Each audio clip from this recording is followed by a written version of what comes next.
से मिलिए।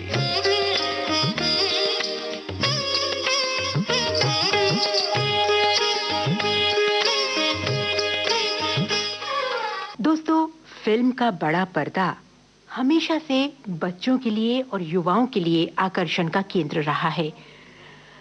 ज्यादातर बच्चों का या युवाओं का ये ख्वाब होता है कि इस पर्दे पर हम कब दिखेंगे, और जो शक्ल सूरत से थोड़े से अच्छे होते हैं उनकी तो मंजिल ही ये बड़ा पर्दा होती है।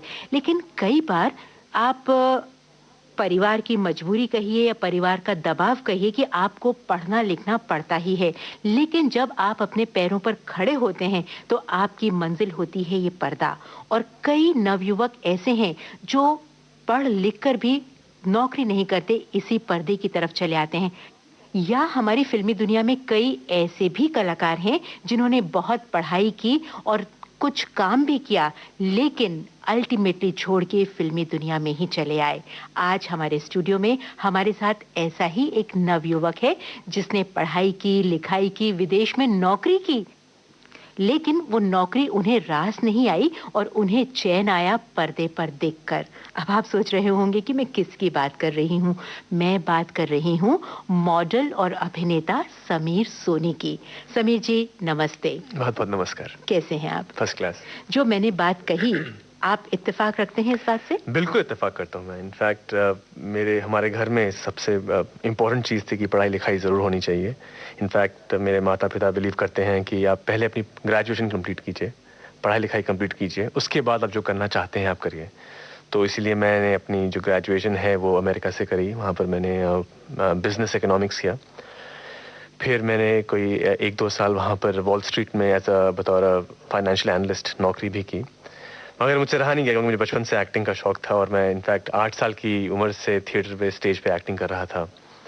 तो मुझसे रहा नहीं गया, तो मैंने बोला भाई अब पढ़ाई तो हो गई, अब मेरे को जो मेरी मनोकामना है वो पूरी करना चाहता हूँ, और मैं छोड़ के वापस आ गया हीरो में। लेकिन विदेश की सलोनी दुनिया, जहाँ पर आपके पास एक अच्छी नौकरी थी, जॉब सिक्योरिटी थी, उसको छोड़कर इस दुनिया में आके कदम जमाना, आपको कहीं डर नहीं लगा? इनफैक्ट जब मैं अकेला था मैं अक्सर सोचता था मैं कैसे सब छोड़ के वापस जाऊंगा तो क्या करूंगा, क्योंकि ये तो है नहीं कि मेरे कोई फैमिली में कोई फिल्म इंडस्ट्री से है। तो मुझे ये डिसीजन लेने में कोई 2-3 साल लग गए, और जैसे आपने बोला बिल्कुल सच की बहुत डर लगा कि कैसे करूंगा। मगर फिर दिल में ये बात भी आई कि अगर मैं डर डर के तो जी नहीं सकता इंसान। अगर आपके कुछ तमन्ना है, कुछ ख्वाहिश है, तो कम से कम ये तो बनता है कि आप एक बार उसको एक ट्राई दीजिए, ताकि ये ना हो कि आप मतलब कोई शादी हो जाए, बच्चे हो जाएं, फिर आप बच्चों को बोर करके ये कहानियां सुनाएं कि काश मेरे में इतनी हिम्मत होती, मैं एक दिन एक्टर बन सकता।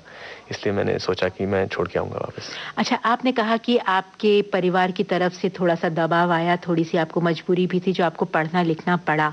तो आपके परिवार में कौन-कौन है और आपके परिवार का बैकग्राउंड क्या है? परिवार में मेरे फादर का अपना बिजनेस है, बिजनेस था जो उन्होंने छोड़ दिया अभी, और हम 3 भाई हैं, और मैं फैमिली में सबसे छोटा हूँ। और हम तीनों ही मतलब पढ़ाई में हैं। मेरे एल्डेस्ट ब्रदर हैं, वो एमबीए हैं, वो भी सैन फ्रांसिस्को में रहते हैं। मेरे उनसे जो छोटे हैं वो एक चार्टर्ड अकाउंटेंट हैं जो कनाडा में रहते हैं, और मैं भी फाइनेंस से ताल्लुक़ रखती है मेरी नौकरी। तो हाँ, यही मेरा फैमिली बैकग्राउंड है। जी। अब जब आप अमेरिका से बम्बई में आ गए और आपने इस दुनिया में कदम रखे, तो कितनी मुश्किलों का सामना आपको करना पड़ा? कितना स्ट्रगल करना पड़ा आपको? एक्चुअली जब मैं वापस आया, मैं पहली बार जब दिल्ली छोड़ के बॉम्बे आया देखने के लिए कि यहाँ पर इंडस्ट्री कैसे काम करती है, तो मैं 2-4 जगह मैंने चक्कर भी काटे, 2-4 फिल्म प्रोड्यूसर से मिला भी। मगर कुछ उनका जो रवैया था वो मुझे कुछ पसंद नहीं आया कि हाँ आ जाना, फोटोएं छोड़ दो, देख लेंगे, ये वो। तो फिर मैंने सोचा भाई अब क्या किया जाए कि अब तुम पूरे भर तुम धक्के तो खा नहीं सकते हैं ऐसे, मतलब हर एक कितना जाएंगे, कितने लोगों की अपनी फोटोएं देंगे, क्योंकि रोज बॉम्बे में कोई सैकड़ों लोग आते हैं हीरो बनने के लिए, मैं कोई अकेला तो था नहीं। मगर मेरी किस्मत अच्छी रही कि मैंने अपनी फोटोग्राफ्स कुछ मॉडलिंग एजेंसीज को दी, और दूसरे दिन ही मुझे काम मिलना शुरू हो गया। इसलिए मेरी शुरुआत एक बतौर मॉडल स्टार्ट हुई। फिर उसके बाद मैंने टेलीविज़न में कदम रखा। मैंने एक जो टेलीविज़न का पहला इंग्लिश टेलीविज़न सीरियल था जिसे कहते हैं माउथफुल ऑफ स्काई, उसमें मुझे एक one of the lead roles मिला, और तो मैं काफ़ी खुश था, मॉडलिंग कर रहा था और ये सीरियल कर रहा था। तभी किसी ने बताया कि टिप्स जो म्यूज़िक कंपनी है वो एक फ़िल्म अनाउंस कर रही है, उसके लिए उन्हें एक नए लड़के की ज़रूरत है, तो तुम मिलके क्यों नहीं आते हो। तो मैं उनसे मिला, रमेश तौरानी जी से। फिर रमेश जी मुझसे मिले, उन्होंने कहा कि तुम शाम को क्यों नहीं आते। मैंने कहा ठीक है। तो मैं शाम को पहुंच गया वहाँ पे उनसे मिलने के लिए। तो उन्होंने मुझे वापस ऑफिस के अंदर बुलाया, तो सामने बैठे थे मिस्टर राजकुमार संतोषी। समीर, ये राज जी हैं, ये एक फिल्म बना रहे हैं। तो मैंने कहा ठीक है। तो मैंने जो 2-4 ऐड कर रखे थे जो टेलीविजन में काम किए उनको दिखाया हल्का सा। फिर राज जी ने मुझे कहा, अच्छा समीर तुम कल क्या कर रहे हो? मैंने कहा सर दोपहर को शूटिंग कर रहा हूँ, सुबह मैं फ्री हूँ। कहते हैं सुबह एक हम मुहूर्त कर रहे हैं एक फिल्म का, तो तुम मुहूर्त के लिए आ जाओ। मैंने कहा ठीक है। अब मुझे मालूम नहीं था कि क्यों बुला रहे हैं, क्या है। मैंने कहा ठीक है, मुहूर्त के लिए इनवाइट कर रहे हैं तो पहुंचना मतलब फ़र्ज़ बनता है मेरा। मैं पहुंच गया। उन्होंने मुझे सबसे मिलाया, मुलाकात कराई। ओमपुरी जी थे, अमरीश जी, नसीरुद्दीन शाह, सब थे। फिर मुझे एक हफ्ते बाद पता चला कि जो मुहूर्त था वो फिल्म का नाम था चाइना गेट। और वो सबसे राय लेना चाहते थे कि उनको ये नया लड़का कैसा लगा। और इस तरह मुझे अपनी पहली फिल्म चाइना गेट मिली।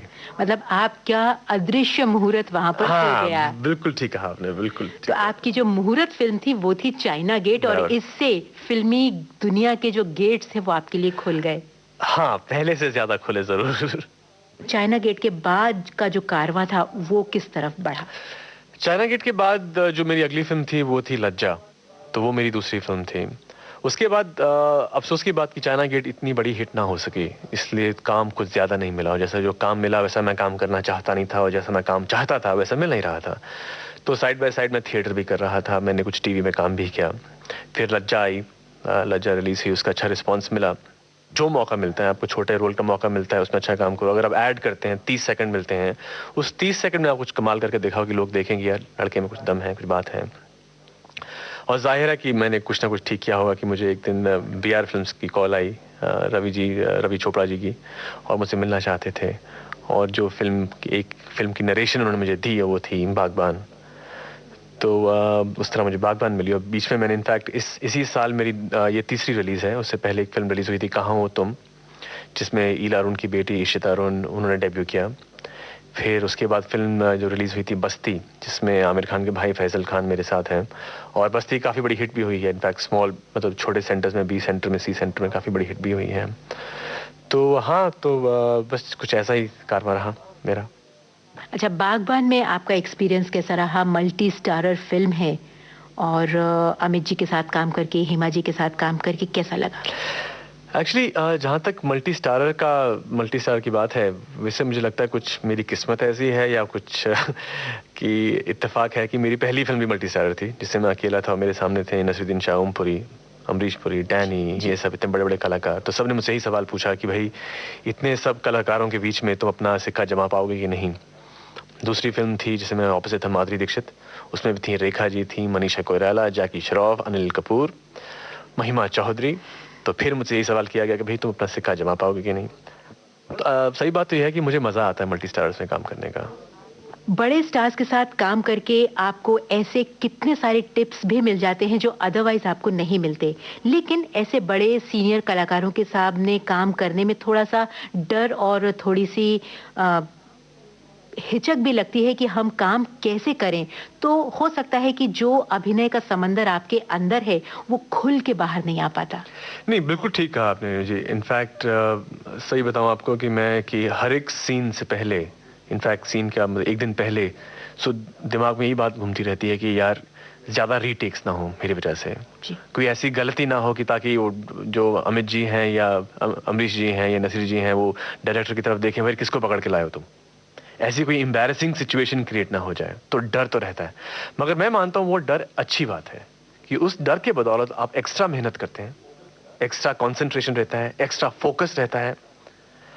तो ये बात तो डर की रहती है। और सेकेंडली आप ये भी जानते हैं कि ऐसी अपॉर्चुनिटी आपको मिली है कि आप इसमें कुछ कर दिखा सकें। तो जब मेरे जो जितने सीन थे अमित जी के साथ, तो जाहिर है उस रात भर तो मेरे को वही टेंशन थी कि यार डायलॉग ना भूलूं। मैंने पहले स्क्रिप्ट मंगवाई, मैंने यार बता दो कहीं भूल गया। तो साथ में एक्साइटमेंट भी थी कि मैं क्या करूंगा, मैं ऐसा क्या हटके कर सकता हूं ताकि अमित जी भी, मेरे डायरेक्टर रवि जी भी, और जो लोग देख रहे हैं मेरे पर्दे पे, वो भी कहें कि यार ये इस लायक है कि अमिताभ बच्चन के साथ इस फ्रेम में हो। तो वो एक चैलेंज रहता है, एक्साइटमेंट रहती है, आप ज़्यादा मेहनत करते हैं। जाहिर है जहाँ तक मेरे को फीडबैक मिला है बाकी लोगों से, इनफैक्ट जितने मेरे टेक्स थे, फर्स्ट टेक 2 टेक्स में ओके हो गए थे। तो मेरे हिसाब से तो आपकी परफॉर्मेंस कम नहीं बढ़ती है। और इसमें एक और बड़ी बात यह रहती है कि सपोजिंग अब जैसे बागबान में अमित जी मेरे पिता का रोल कर रहे हैं, क्योंकि अमित जी इतने सीनियर एक्टर हैं, इतने फाइन टैलेंटेड लेजेंड हैं इंडिया के। तो जब वो पिता का रोल करते हैं तो उनका जो परफॉर्मेंस इतना कन्विंसिंग रहता है कि आपका जो रिएक्शन है इंस्टिंक्ट से आता है, तो आपको कन्विंस नहीं करना पड़ता कि ये आपके पिता हैं। मतलब वो जो फादर और सन उनका जो वाला रिलेशन है वो अपने आप निकल आता है। बिल्कुल ठीक, बिल्कुल। ये इनिशियली आप मेरे को प्रॉब्लम हुई थी, आपको सच बताऊं, कि जो हमारा पहला सीन था जिसमें दिखाया है कि चारों बेटे अपनी फैमिली के साथ अमित जी और हेमा जी को मिलने आते हैं, वापस घर आते हैं। तो रियलिटी में यही होता है कि आप कुछ महीनों बाद अगर आप अपने माता पिता को मिलते हैं तो आप उनको गले लगाते हैं, क्या हाल है, ऐसे पूछते हैं। ये हमारा पहला सीन था। अब आप किसी और को तो गले लगा लें, आप अमित जी को कैसे गले लगाएं, बोले डैडी क्या हाल है? तो एक तरह का जो झेप होती है वो तो रहती है।